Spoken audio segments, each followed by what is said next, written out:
দেশের স্বাধীনতা ও সার্বভৌমত্ব রক্ষার পাশাপাশি জুলাই অভ্যুত্থানে জনগণের পাশে দাঁড়িয়ে সশস্ত্র বাহিনীর সদস্যরা নিজের দেশপ্রেমের পরিচয় দিয়েছেন বলে মন্তব্য করেছেন প্রধান উপদেষ্টা অধ্যাপক ড মোহাম্মদ ইউনূস। ফ্যাসিস্ট আমলে সেনাবাহিনীর দক্ষতা উন্নয়নে কাজ হয়নি বলেও মন্তব্য করেন তিনি।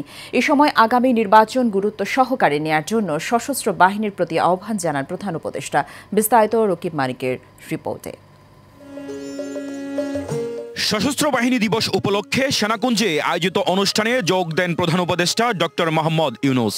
এ সময় তিন বাহিনী প্রধানগণ তাকে স্বাগত জানান। প্রধান উপদেষ্টা বলেন, শান্তিপ্রিয় জাতি হিসাবে বন্ধু রাষ্ট্রের সঙ্গে সম্মানজনক ও বৈশ্বিক সহাবস্থানে বিশ্বাসী। তবে যে কোনো বহিঃশত্রুর আগ্রাসী আক্রমণ থেকে দেশকে রক্ষায় আমাদের সদা প্রস্তুত থাকতে হবে। একটি শান্তিপ্রিয় জাতি হিসেবে আমরা সকল বন্ধু রাষ্ট্রের সঙ্গে সম্মানজনক ও শান্তিপূর্ণ সহাবস্থানে বিশ্বাসী। তথাপি যে কোনো আগ্রাসী বহিঃশত্রুর আক্রমণ থেকে দেশের সার্বভৌমত্ব রক্ষার জন্য আমাদেরকে সদা প্রস্তুত ও সংকল্পবদ্ধভাবে থাকতে হবে।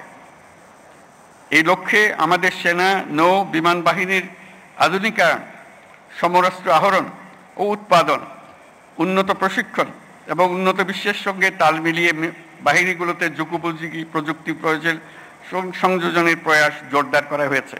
অনুষ্ঠানে তিনি আরো বলেন, দেশের গণতান্ত্রিক উত্তরণে আগামী নির্বাচন গুরুত্বপূর্ণ। এই নির্বাচনে সশস্ত্র বাহিনীকে আরো গুরুত্বপূর্ণ ভূমিকা পালন করতে হবে। এই নির্বাচনের মাধ্যমে আমরা নতুন বাংলাদেশের পথে যাত্রা করব। বাংলাদেশের গণতান্ত্রিক উত্তরণে আসন্ন নির্বাচন একটি গুরুত্বপূর্ণ অধ্যায় হিসেবে বিবেচিত হবে। আমার সুদৃঢ় বিশ্বাস এটি নির্বিঘ্ন ও উৎসবমুখর নির্বাচন হবে।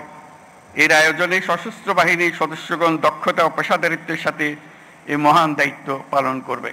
জাতিসংঘে বাংলাদেশের সশস্ত্র বাহিনীর সদস্যদের অবদানের প্রশংসা করে তিনি বলেন, বর্তমানে 10টি মিশনে সেনা সদস্যরা কাজ করছেন। এসব আমাদের গৌরবের স্বীকৃতি।